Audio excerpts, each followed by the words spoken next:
ఈరోజు కార్యక్రమానికి మీకు స్వాగతం. సుభాన్ అల్లా, ఆదావర్సే అండ్ గుడ్ మార్నింగ్. మనం ఆహారం గురించి తెలుసుకుంటున్నాం. నువ్వు ఏ ఇంటెన్సిటీతో పనిచేస్తున్నావు? నేను ఫ్యాట్ తగ్గించుకోవడానికి నేను వ్యాయామానికి వెళ్తున్నాను. సో అంటే నేను అడుగుతాను నిన్ను, నీ మెటబాలిక్ ఈక్వాలెంట్ ఎంత అని అడుగుతాను. అయితే నువ్వు చెప్పావు 7.9 అని చెప్పావు. నువ్వేం చెప్పావు? 7.9 అని చెప్పావు. 7.9 దేనికి వెళ్తున్నావు? మళ్ళీ ఒకసారి చెప్పు. ఫ్యాట్ తగ్గించుకోవడానికి. నువ్వు ఫ్యాట్ తగ్గవులే, నీకు అర్థం కాదు, నీ ఎక్సర్సైజ్ వేస్ట్ అని నేను చెప్పేశాను. ఎందుకని? నువ్వు ఫ్యాట్ తగ్గాలి అని అంటే నీ యొక్క మెటబాలిక్ ఈక్వలెంట్ 3.9 ఉండాలి, 7.9 పనికిరాదు. సో నువ్వు చెప్తున్నావు నేను 400 మీటర్ స్ప్రింట్కి ప్రిపేర్ అవుతున్నా, లేదా నేను ఒలింపిక్స్కి ప్రిపేర్ అవుతున్నా, నేను రన్నింగ్ ప్రిపేర్ అవుతున్నా, జాగింగ్ ప్రిపేర్ అవుతున్నా అని అన్నావు అనుకో. సో అప్పుడు నేను అడుగుతాను, నువ్వు అప్పుడు 7.9లో పని చేస్తున్నావా? అప్పుడు నువ్వు అన్నావు అనుకో 5.9లో పని, నువ్వు ఎస్ఐ ఎగ్జామ్కి నువ్వు సెలెక్ట్ కావాలే, నేను చెప్పేసేస్తాను. సో నువ్వు ఏ విధంగా ఎంత ఖర్చు పెడుతున్నావు అనేది నీ యొక్క ప్రాణవాయువుని బట్టి ఉంటుంది. 7.9 9.9లో పనిచేస్తున్నావు అంటే ఏంటి? నువ్వు 100 మీటర్ స్ప్రింట్కి ప్రిపేర్ అవుతున్నట్లు లెక్క. నువ్వు ఇంకా 10 అబౌవ్ 10 అంటే 100 మీటర్ స్ప్రింట్. ఒలింపిక్స్లో 100 మీటర్స్ ఉంటుంది కదా, 100 మీటర్లు వేగంగా. వాడు మోర్ దాన్ 10, 13, 14 కన్జ్యూమ్ చేస్తున్నాడు. అవునా? నేను ఇలా చేస్తున్నాను.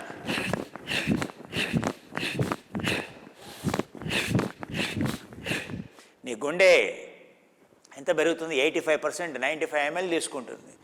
It will cross 10. ఇట్లా నువ్వు గంట సేపు చేసావనుకో. దేనికి? హార్ట్ కెపాసిటీ పెరగడానికి. దేనికి చేస్తున్నాం మనం? హార్ట్ కెపాసిటీ పెరగడానికి చేస్తున్నాం. ఎంజూరెన్స్, స్పీడ్, ఎంజూరెన్స్ ఏ విధంగానైతే తగ్గుతూ ఉంటుందో దీన్ని ఏమంటాం? స్ట్రెంగ్త్. ఇక్కడ కండరాలు పెరగడానికి. అవునా? ఇక్కడ ఫ్యాట్ కరగడానికి. ఇక్కడ ఏం కరుగుతుంది? ఇది ఫ్యాట్ కరగడానికి. ఇది దేనికి? బలం, కండరాలు పెరగడానికి, ప్రోటీన్ సింథసిస్కి, ఎనబాలిక్.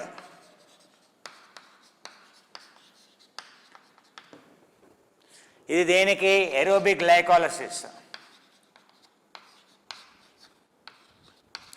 ఏ aerobic glycolysis? Liver aerobic glycolysis, phosphoryl aerobic glycolysis అని అంటాం.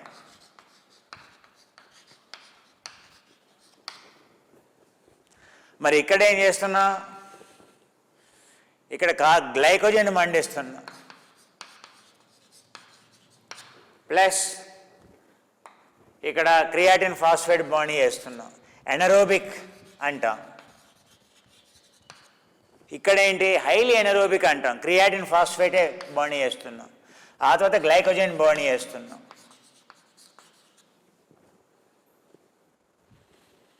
ఇది దీన్ని బట్టి మనం ఎంత కన్జ్యూమ్ చేస్తున్నాం అనేది తెలుస్తుంది. ఎన్ని క్యాలరీలు బర్న్ చేస్తున్నాం అనేటువంటిది, మన యొక్క వ్యాయామం అనేది ఎన్ని క్యాలరీలు బర్న్ చేస్తున్నాం అనేటువంటి విషయం ఎలా తెలుస్తుంది? నీ యొక్క ప్రాణవాయువుని బట్టి, నీ మెటబాలిక్ ఈక్వాలెంట్ని బట్టి తెలిసిపోతుంది.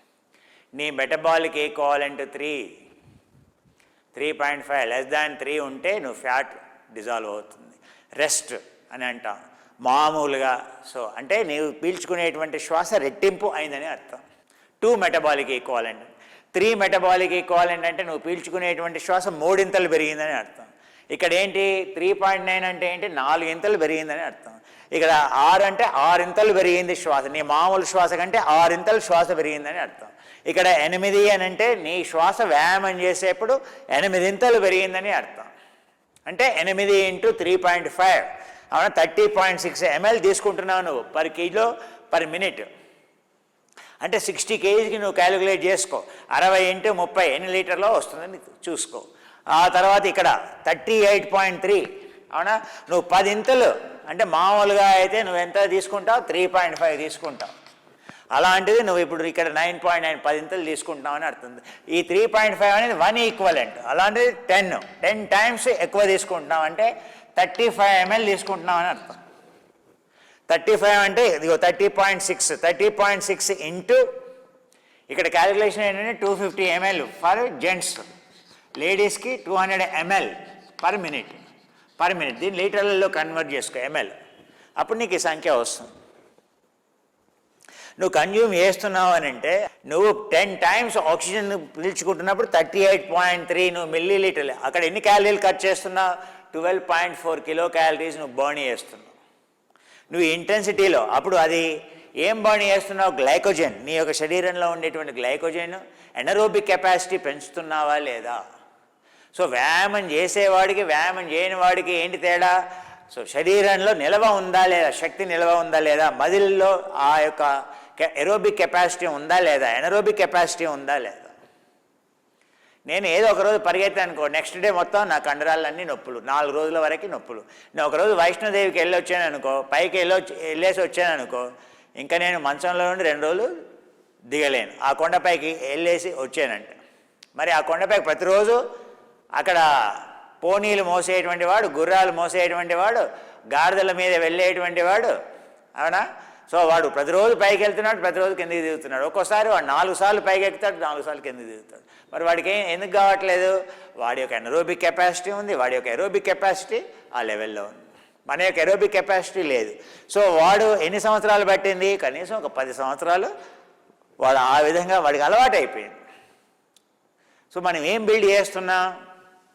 ఇది ఎరోబిక్ కెపాసిటీయా, ఎనరోబిక్ కెపాసిటీయా? నీ వ్యాయామం దేనికి ఉద్దేశించింది అనేటువంటి విషయం నీకు అర్థం కావాలి. సో నువ్వు వ్యాయామం చేసేప్పుడు నీ యొక్క పర్పస్ ఏంటి? డయాబెటీసా, షుగరా, ఫిట్నెసా, ఎండ్యూరెన్సా, స్ట్రెంగ్తా, బ్యాలెన్సా, నువ్వు ఆరోగ్యంగా ఉన్నావా అనేటువంటి దాని ప్రకారంగా మనం డిజైన్ చేసుకోవాలి. సో మన ఆహారం కూడా నువ్వు ఎంత ఖర్చు చేస్తున్నావు అనేటువంటి విషయం తెలుసుకుంటే అప్పుడు ఆహారాన్ని ఆ విధంగా మనం చేయవచ్చు. ఫర్ ఎగ్జాంపుల్, సో నువ్వు 9.9 మీద పనిచేస్తున్నావు. సో నువ్వు తీసుకోవాల్సినటువంటి ఆహారం ఏంటి? ప్రోటీన్ కావాలి, క్రియాటిన్ ఫాస్ఫేట్ తీసుకోవాలి. ఆ తర్వాత నీకు ఏం కావాలి? గ్లైకోజన్ స్టోర్ చేసుకోవాలి, గ్లైసెమిక్ లోడ్ వేసుకోవాలి. సో నెక్స్ట్ డే నువ్వు ఒలింపిక్స్లో పాల్గొంటున్నావు, నెక్స్ట్ డే రన్నింగ్ రేస్కి వెళ్తావు. ఈరోజు ఏం చేయాలి? బాగా తినాలి. ఒక 2 రోజుల ముందు నుండి బాగా తినాలి. బాడీ బిల్డింగ్ కాంపిటీషన్ ఉంది, 2 రోజుల ముందు నుంచి బాగా తినాలి. ఎందుకని? గ్లైకోజన్తో నింపాలి కండరాన్ని.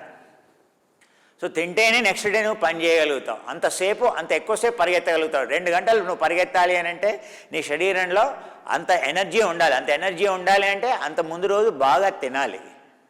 సో ఆ విధంగా నీకు ఈ వ్యాయామాన్ని బట్టి నువ్వు ఏం తినాలి, ఏం తినకూడదు అనేటువంటి విషయం. క్రియాటిన్ ఫాస్ఫేట్ అంటే ఏంటి? ప్రోటీన్, అవునా?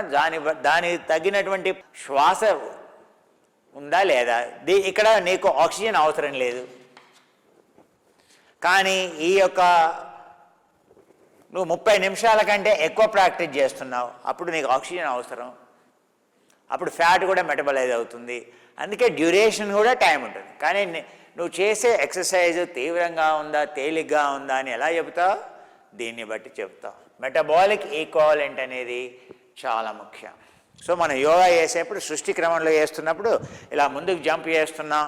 సో మనం ఇలా జంప్ చేస్తాం, ఇలా వెళ్తాం, మనం ఇలా వస్తాం, ఇలా వెనక్కి వెళ్తాం, కిందికి వెళ్తాం, ఇలా పైకి వెళ్తాం, ఇలా వెనక్కి వెళ్తాం, ఇలా పైకి వెళ్తాం, ఇలా వెళ్తాం, మళ్ళీ ఇలా వెళ్తాం, మళ్ళీ ఇలా వెళ్తాం. సృష్టి క్రమం అంటే ఇలాగే ఉంటుంది. ఇలా వెళ్తాం, మళ్ళీ ఇలా వస్తాం, ఇలా వెళ్తాం, మళ్ళీ ఇలా వస్తాం, ఇలా వెళ్తాం, ఇలా వేగంగా వేస్తాం. 12, 10, 8, 6, వెరీ హెవీ. సో నీకేం కావాలి అప్పుడు? ఆహారం. నువ్వేం తీసుకోవాలి అలా చేయాలంటే? సో ఆహారం, నీకు ఎలాంటి ఆహారంలో ఏముండాలి? నేను ఇలా చేస్తాను యోగా, అదే యోగా ఇప్పుడు 3.9లో చేస్తున్నాను నేను. ఫర్ ఎగ్జాంపుల్ ఇదే యోగాని ఇలా వెళ్ళి ఇలా వచ్చి నెమ్మదిగా ఇలా వెళ్ళి నెమ్మదిగా ఇలా అని, సో నెమ్మదిగా, అవునా? సో నెమ్మదిగా ఇలా అని, నెమ్మదిగా ఇలా అని, నా శ్వాస ఏం పెరగట్లా, ఇలా అని నెమ్మదిగా, మళ్ళీ ఇలా వెళ్ళి ఇలా అని, మళ్ళీ నెమ్మదిగా ఇలా అని, ఇలా అని, మళ్ళీ నెమ్మదిగా చక్కగా ఇలా అని, మళ్ళీ నెమ్మదిగా నేను, అవునా? సో ఇలా రివర్స్ పుష్ అంట, అతచతురంగ దండాసనం ఇలా అని, మళ్ళీ కిందకి చక్కగా, మళ్ళీ నెమ్మదిగా ఇలా అని, మళ్ళీ కాళ్ళని ఇలా ఫ్రీ చేస్తూ నెమ్మదిగా మళ్ళీ ఇలా అని, ఎడమ వైపుకి కూడా శ్వాస ఏం మెరగట్లేదు ఇక్కడ, అవునా? కొంత పెరిగింది డెఫినెట్గా. ఎంత? 3.9. మళ్ళీ కిందికని మళ్ళీ ఇలా వెళ్ళి మళ్ళీ నెమ్మదిగా ఇలా అంటూ మళ్ళీ ఇలా వెళ్తూ నెమ్మదిగా ఇలా వెళ్ళి నెమ్మదిగా ఇలా అని నెమ్మదిగా ఇలా అన్నా 3.9 to 5.9 మధ్యలో ఉంటుంది. సో నా కండరం బలంగా అవుతుంది, కొత్త కణాలు ఏర్పడతాయి. ఇంకా కొంచెం స్లోగా చేస్తున్నాను, ఇలా జస్ట్ ఇలా చేస్తున్నాను, ఇలా చేస్తున్నాను, ఇలా చేస్తున్నాను, అవునా? ఇలా చేస్తున్నాను. ఇక్కడ ఇదంతా 1.6 to 3. ఫ్యాట్ కరుగుతుంది. శరీరంలో ఉండే వ్యాధులన్నీ నిర్మూలన కావాలంటే ఇలా చేయాలి, ఇలా చేయాలి, ఇలా చేయాలి, ఇలా చేస్తున్నాను. ఎందుకని? 3.9 కన్జ్యూమ్ చేయాలి. సో 1 లీటరే కన్జ్యూమ్ చేయాలి, 5 క్యాలరీస్ ఇక్కడ ఏ ఎనర్జీ ఈ రేట్లో నువ్వు వ్యాయామం చేసినప్పుడు ఏం కరుగుతుంది బాడీలో? ఫ్యాటే కరుగుతుంది. 80% ఫ్యాట్ కరుగుతుంది, ఓన్లీ 20% మాత్రమే కార్బోహైడ్రేట్ కరుగుతుంది. నువ్వు ఈ విధంగా ఎక్సర్సైజ్ చేస్తుంటే ఏం కావాలి? ఎనబాలిక్. ఆ విధంగా చేయాలంటే సో ఆక్సిజన్ ఫ్యాట్ డిజాల్వ్ అవుతుంది, మళ్ళీ ప్రోటీన్ డిజాల్వ్ అవుతుంది, మళ్ళీ కార్బ్స్ డిజాల్వ్ అవుతున్నాయి. అందుకని ఈ లెవెల్లో మోడరేట్ ఇంటెన్సిటీ అంటాం. ఇక్కడ కండరం సైజు పెరుగుతుంది, లీన్ మజిల్ బిల్డింగ్ అంటాం, అది ఈ లెవెల్లో ఉంటుంది. ఈ లెవెల్లో చేసాం. సో కండరం ఆల్రెడీ లావుగా ఉండాలి, ఎనర్జీ ఉండాలి. హార్ట్కి ఇక్కడ హార్ట్కి పనిచేస్తుంది, ఇక్కడ మజిల్కి స్కెలిటల్ మజిల్కి పనిచేస్తుంది, ఇక్కడ హార్ట్కి పనిచేస్తుంది. ఇక్కడ ఇంకా వెళ్తున్నాం, ఇంకా హార్ట్కి హార్ట్ యొక్క కెపాసిటీ ఇంకా నెక్స్ట్ లెవెల్కి తీసుకెళ్తున్నాం. ఈ విధంగా మనకి వ్యాయామం అనేది సో శరీరంలో ఎక్కడ ఎంత ఖర్చు అవుతుంది అని అంటే దీన్ని బట్టి ఉంటుంది. మన ఏ వ్యాయామం అయినా సృష్టిక్రమం అంటాం. సృష్టిక్రమం అంటే ఇది, ఈ 2 సృష్టిక్రమం. దీన్ని ఏమంటాం? రక్షణాక్రమం అంటాం. దీన్ని ఏమంటాం? శిక్షణాక్రమం అని అంటాం. దీని సృష్టిక్రమం, దీన్ని రక్షణాక్రమం, దీన్ని శిక్షణాక్రమం, దీన్ని ఆధ్యాత్మిక క్రమం. దీన్ని తేలికగా చేయటం అంటాం. అప్పుడు మీకు చక్కగా అర్థమవుతుంది. సో ఇది సృష్టిక్రమం. ఏది? మన టిబెటన్ బాక్స్ బ్రీదింగ్లో 70 to 80 టచ్ అవుతాం. సో మరీ తీవ్రంగా ఇక్కడికి వెళ్ళాం మనం. ఈ లెవెల్, ఈ లెవెల్, ఈ లెవెల్, ఈ లెవెల్, 5 లెవెల్స్ ఉన్నాయి. 1, 2, 3, 4, 5. సో ఇది సృష్టిక్రమం అనుకోండి. మరీ తీవ్రంగా 80% టచ్ అయితే ఎప్పుడు మనం ఏ విధంగా కనుక ఏది మనం అని చేయటమో లేదా అని ఈ విధంగా చేయటం.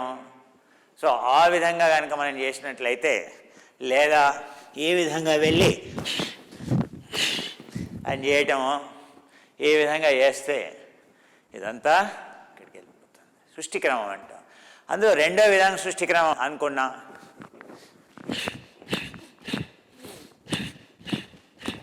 ఇది 70%, 60 to 70% పని చేయడం అంట. మెటబాలిక్ ఈక్వలెంట్ అవునా 9.9, 7.5 ఇక్కడ వరకు పని చేయడం అని అనుకుంటాం. ఇది రక్షణాక్రమం. రక్షణాక్రమంలోకి వెళ్ళామని అంటే రక్షణాక్రమంలో ఏంటి? సో మనం మజిల్ స్ట్రెంత్ చేస్తాం. ఇక్కడ ఇలా వెళ్తాం, మళ్ళీ ఇలా వెళ్తాం, మళ్ళీ ఇలా కాసేపు ఉంటాం. ఇక్కడ ఉండి నెమ్మదిగా ఇలా వెళ్తాం, మళ్ళీ ఇక్కడ ఇలా ఉంటాం, మళ్ళీ ఇలా పైకి వెళ్తాం, మళ్ళీ కాసేపు ఉంటాం ఇక్కడ, లేదా 10 సార్లు రిపీట్ చేస్తాం. మళ్ళీ ఇలా వెళ్తాం, మళ్ళీ ఇలా వెళ్తాం, మళ్ళీ నెమ్మదిగా వెనక్కి వస్తాం, మళ్ళీ ఇలా వెళ్తాం, మళ్ళీ పైకి. సో ఈ లెవెల్లో మన శ్వాస ఉండేట్టు చేసుకుంటాం. ఇంకా స్లోగా చేస్తాం, ఇది వస్తుంది. ఇంకా స్లోగా చేస్తాం, ఇది వస్తుంది. సో మన వేగం పెరిగినా కొద్దీ ఇంటెన్సిటీ పెరుగుతుందని చెబుతాం. ఇంటెన్సిటీ అంటే ఏంటి? సో ఎంత ఆక్సిజన్ ఎక్కువ అవసరం పడితే, మనం ఎంత వేగంగా పరిగెడుతూ ఉంటే, ఎంత వేగంగా చేస్తూ ఉంటే ప్రాణవాయువు అంత పెరుగుతుంది. అన్ని క్యాలరీలు బర్న్ చేస్తున్నాం. సో అన్ని క్యాలరీలు బర్న్ చేస్తున్నాం అంటే దానికి కావాల్సిన శక్తి ఎక్కడి నుంచి వస్తుంది? ప్రోటీన్ నుంచి వస్తుందా, మాంసకృతుల నుంచి వస్తుందా, ఫ్యాట్ నుంచి వస్తుందా, లేదా ప్రాణవాయువు లేకుండా పిండి పదార్థాల నుంచి వస్తుందా, లేదా ప్రాణవాయువుతో ఊడినటువంటి పిండి పదార్థాల నుంచి వస్తుందా, క్రెబ్స్ సైకిల్ యాక్టివేట్ అవుతుందా అనేటువంటి విషయం, దాన్ని బట్టి మన యొక్క ఆహారం అనేది ఉండాలి. అందుకే ఇది చాలా చాలా ముఖ్యం. సో మీరు ఒకవేళ మీరు లైట్ యాక్టివిటీయా లేకపోతే మోడరేటా హెవీయా, ఎన్ని క్యాలరీలు ఖర్చు అవుతాయి, సపోజ్ మీరు ఈ లెవెల్లో పనిచేస్తున్న ఎన్ని క్యాలరీలు ఖర్చు అవుతాయి, మీరు ఎంత ఆహారం తినాలనేది నెక్స్ట్ వస్తుంది.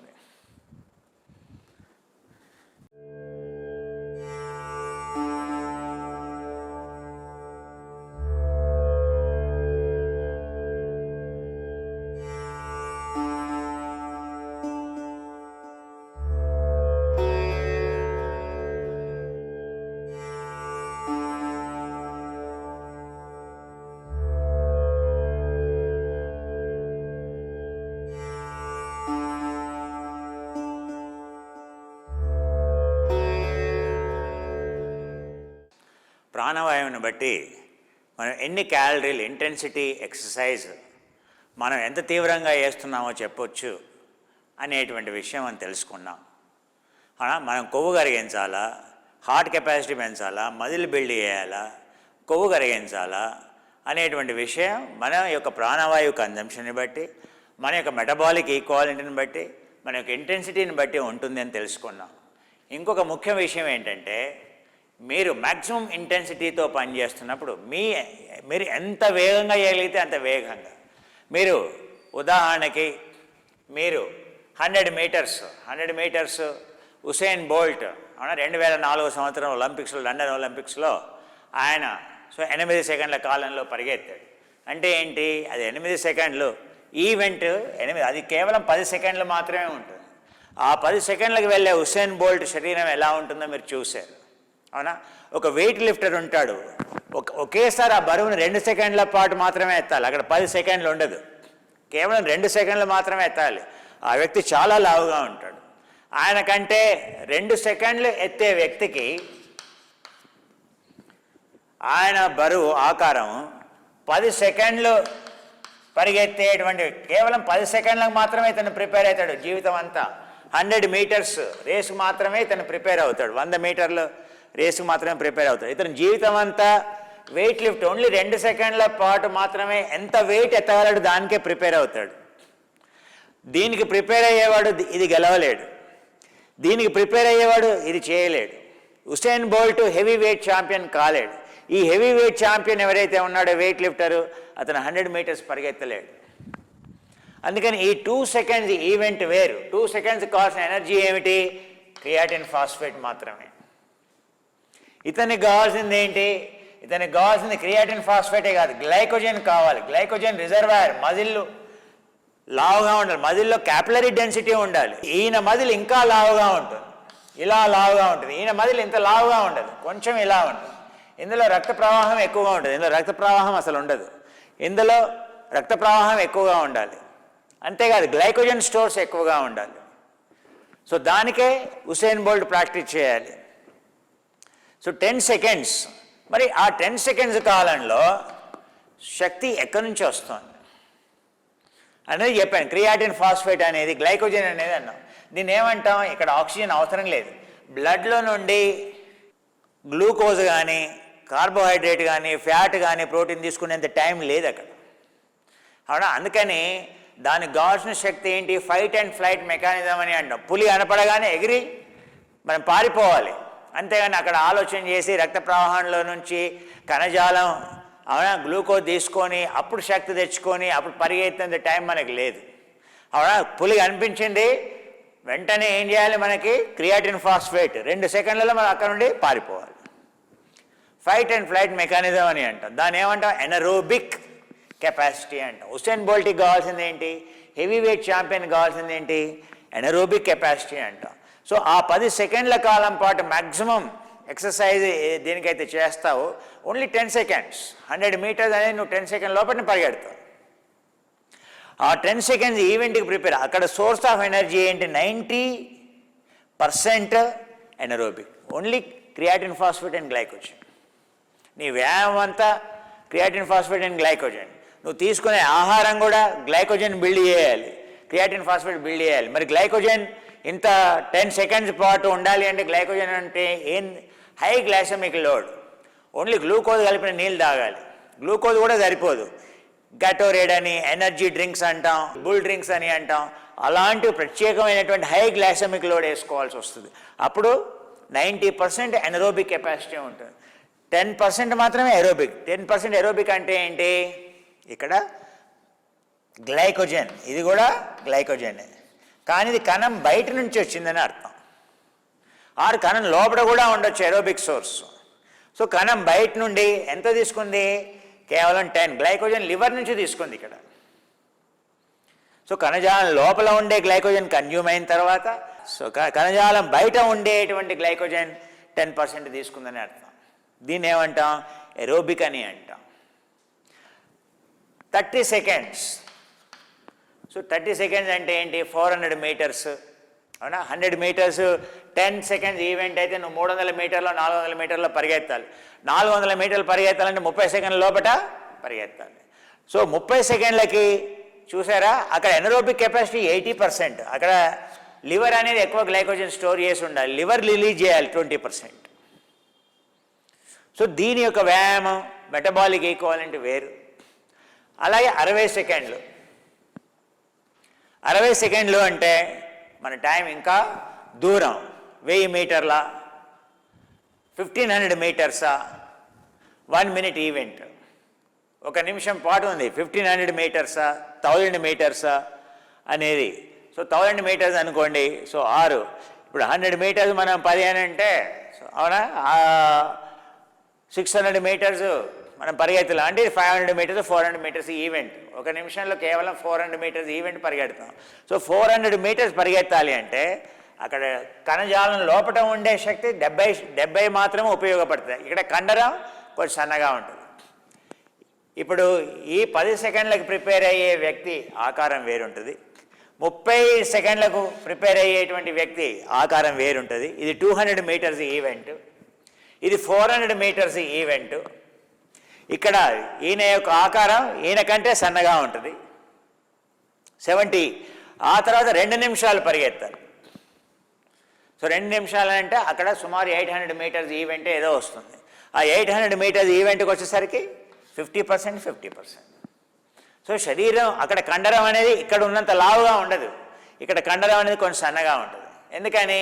ఇక్కడ ఈయనకు కావాల్సిన ఎనర్జీ అనేది 50% కణజాలం లోపల నుంచి 50%ఏ కావాలి. సో కణజాలం బయట నుంచి 50% తీసుకుంటాడు. ఇక్కడ ఆ కండరంలో ఇక్కడ ఆక్సిజన్ ఎక్కువగా ఉంటుంది. ఇటు పోయినా కొద్దీ ఆక్సిజన్ పెరుగుతూ ఉంటుంది, ఇటు వచ్చినా కొద్దీ ఆక్సిజన్ తగ్గుతూ ఉంటుంది, ప్రాణం అనేది తగ్గుతూ ఉంటుంది కండరంలో. అందుకే ఎనరోబిక్ కెపాసిటీ తగ్గినా కొద్దీ ఎరోబిక్ కెపాసిటీ పెరుగుతుంది. అంటే నీ యొక్క కండరంలో రక్త ప్రసరణ పెరుగుతుందని అర్థం, నీ కండరంలో మైటోకాండ్రియా ఎక్కువ ఉందని అర్థం, నీ కండరంలో ప్రాణవాయువు ఎక్కువ ఉందని అర్థం. వీళ్ళు ఎక్కువగా తినాలి, ఇటు వెళ్ళిన కొద్దీ వీళ్ళు తక్కువగా తినాలి. వీళ్ళలాగా తింటే వీళ్ళు పని చేయలేరు. సో దీనివల్ల మనకి ఎన్నో విషయాలు అర్థమవుతాయి. 4 నిమిషాల పాటే నీ గేమ్ ప్రిపేర్ అవుతున్నావు. నువ్వు 4 నిమిషాలు ప్రిపేర్ కావాలి అంటే నీ ఎనర్జీ అనేది ఎరోబిక్ కెపాసిటీ 65. అప్పుడు నువ్వు ఎరోబిక్ కెపాసిటీ పెంచుకోవాలి. 65 అంటే ఏంటి? నువ్వు 75 ml రేట్లో నువ్వు టిబెటియన్ బాక్స్ బ్రీదింగ్ చేయాలి. ఏది?